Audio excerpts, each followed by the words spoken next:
Hello, എല്ലാവർക്കും നമ്മുടെ ചാനലിലെ പുതിയൊരു വീഡിയോയിലേക്ക് സ്വാഗതം. നമ്മുടെ ഇന്നത്തെ റെസിപ്പി എന്ന് പറയുന്നത് ഈസി ആയിട്ട് ഉണ്ടാക്കാൻ പറ്റിയ അതുപോലെ തന്നെ ഹെൽത്തി ആയിട്ടുള്ള ഒരു ബ്രോക്കലി വൺ പയർ തോരനാണ്. നമ്മൾ ഈ ചാനൽ അപ്ലോഡ് ചെയ്യുന്ന വീഡിയോസ് ഒക്കെ നിങ്ങൾക്ക് ഇഷ്ടപ്പെടുന്നുണ്ടെങ്കിൽ ചാനൽ ഒന്ന് സബ്സ്ക്രൈബ് ചെയ്യാനും വീഡിയോസ് ലൈക്ക് ചെയ്യാനും കമന്റ് ചെയ്യാനും ഒന്നും മറക്കരുത്.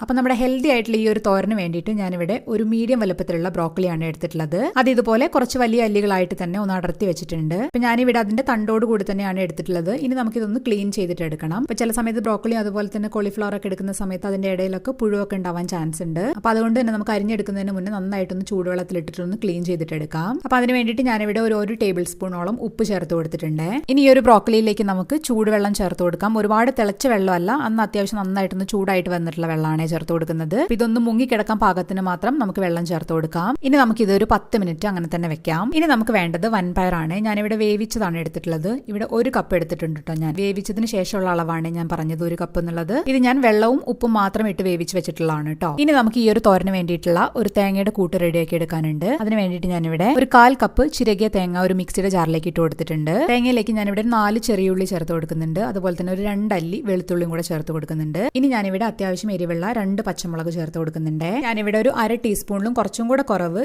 ജീരകം ചേർത്ത് കൊടുക്കുന്നുണ്ട്, ചെറിയ ജീരകം. ഇനി ഇതെല്ലാം കൂടെ വെള്ളമൊന്നും ചേർക്കാതെ നമുക്കൊന്ന് ചതച്ചിട്ടെടുക്കാം. ഇപ്പൊ ഞാനിതാ ഇവിടെ നമ്മുടെ തേങ്ങയുടെ കൂട്ടൊന്ന് ചതച്ച് കൊണ്ടുവന്നിട്ടുണ്ട്. ഒരുപാട് അങ്ങോട്ട് അരഞ്ഞു പോകാതിരിക്കാൻ വേണ്ടി ശ്രദ്ധിക്കുക. ഒന്ന് ചതച്ചിട്ടെടുത്താൽ മതി കേട്ടോ. ഇനി ഇത് നമുക്കൊന്ന് മാറ്റി വെക്കാം. ഞാനിവിടെ ബ്രോക്കലി നന്നായിട്ട് പൊടിയായിട്ടൊന്ന് അരിഞ്ഞു കൊണ്ടുവന്നിട്ടുണ്ട്. നമ്മൾ നേരത്തെ വെള്ളത്തിൽ ഇട്ട് വെച്ചിരുന്ന ബ്രോക്കലി ഒരു 10 മിനിറ്റിന് ശേഷം ആ വെള്ളം മാറ്റിയിട്ട് വീണ്ടും 1-2 പ്രാവശ്യം നല്ല വെള്ളത്തിലൊന്ന് കഴുകിയെടുത്തതിന് ശേഷം ഇതുപോലെ ഒന്ന് അരിഞ്ഞെടുത്തതാണ്. ഞാനിവിടെ ബ്രോക്കലിയുടെ തണ്ടോട് കൂടി തന്നെയാണ് അരിഞ്ഞെടുത്തിട്ടുള്ളത്. തണ്ട് അരിയുന്ന സമയത്ത് കുറച്ചും കൂടെ ഒന്ന് ചെറുതായിട്ട് അരിയാൻ വേണ്ടി ശ്രദ്ധിക്കാം കേട്ടോ. ഇനി ഇതാ ഞാനിവിടെ ഒരു പാൻ അടുപ്പത്ത് വെച്ചിട്ടുണ്ട്. അതിലേക്ക് നമുക്ക് ഒരു 2 ടീസ്പൂൺ വെളിച്ചെണ്ണ ചേർത്ത് കൊടുക്കാം. വെളിച്ചെണ്ണ ഇതാ ഇതുപോലെ നന്നായിട്ടൊന്ന് ചൂടായി വരുന്ന സമയത്ത് നമുക്ക് ഇതിലേക്ക് ഒരു 1/2 ടീസ്പൂൺ കടുക് ചേർത്ത് കൊടുക്കാം. കടുക് ഇതാ ഇതുപോലെ ഒന്ന് പൊട്ടി വരുന്ന സമയത്ത് ഞാനിവിടെ 2 വറ്റൽമുളക് ഇതുപോലെ നടുവെ മുറിച്ചതൊന്ന് ചേർത്ത് കൊടുക്കുന്നുണ്ട്. അത് ചേർത്തിട്ട് ഇതുപോലെ ഒന്ന് ഇളക്കി കൊടുത്തിട്ട് അതിന്റെ കളറൊക്കെ ഒന്ന് മാറി തുടങ്ങുന്ന സമയത്ത് നമുക്കിതിലേക്ക് നമ്മൾ അരിഞ്ഞു മാറ്റി വെച്ചിട്ടുള്ള ബ്രോക്കലി ഉണ്ടല്ലോ, അത് ഇതിലേക്ക് ചേർത്ത് കൊടുക്കാം.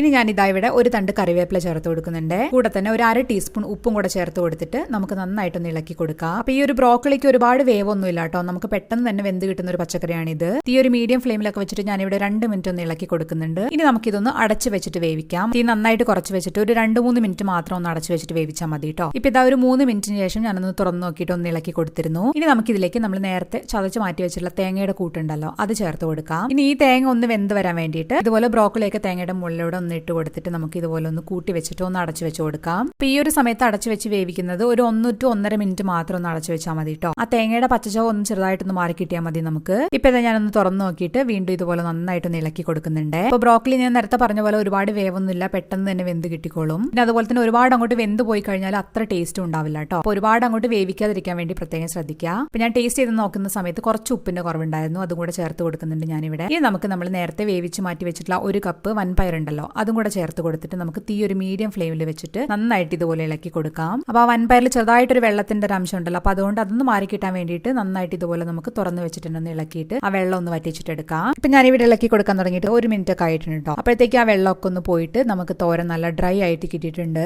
അപ്പൊ ഇതാ നമ്മുടെ ടേസ്റ്റി ആയിട്ടുള്ള അതുപോലെ തന്നെ അത്രയും ഹെൽത്തി ആയിട്ടുള്ള ഒരു ബ്രോക്കലി വൻപയർ തോരൻ ഇവിടെ റെഡി ആയിട്ടുണ്ട്. ഇത് നിങ്ങൾക്ക് ചോറിന്റെ കൂടെയോ അല്ലെങ്കിൽ കഞ്ഞിയുടെ കൂടെ ഒക്കെ കൂട്ടി കഴിക്കാൻ പറ്റിയ നല്ല ടേസ്റ്റി ആയിട്ടുള്ള തോരൻ തന്നെയാണ് കേട്ടോ. അപ്പൊ നിങ്ങൾക്ക് എല്ലാവർക്കും അറിയായിരിക്കും ബ്രോക്കലി ഒരുപാട് ഗുണങ്ങളുള്ള ഒരു വെജിറ്റബിൾ ആണ്. എല്ലാവർക്കും അത് നമ്മൾ സാലഡ് പോലെയൊക്കെ കഴിക്കാൻ ഇഷ്ടമില്ലാത്തവരുണ്ടാവും. അപ്പൊ അങ്ങനെയുള്ളവർക്കൊക്കെ ഇതുപോലെ ഒരു തോരനൊക്കെ ഉണ്ടാക്കി കഴിക്കുകയാണെന്നുണ്ടെങ്കിൽ നല്ലതാണ്. നിങ്ങൾ എല്ലാവരും തയ്യാറാക്കി നോക്കണം. അഭിപ്രായങ്ങൾ കമന്റ് ബോക്സിൽ വന്നിട്ട് പറയണം. നമുക്ക് അടുത്തൊരു ദിവസം വേറൊരു വീഡിയോ ആയിട്ട് വീണ്ടും കാണാം. അതുവരെ ബൈ.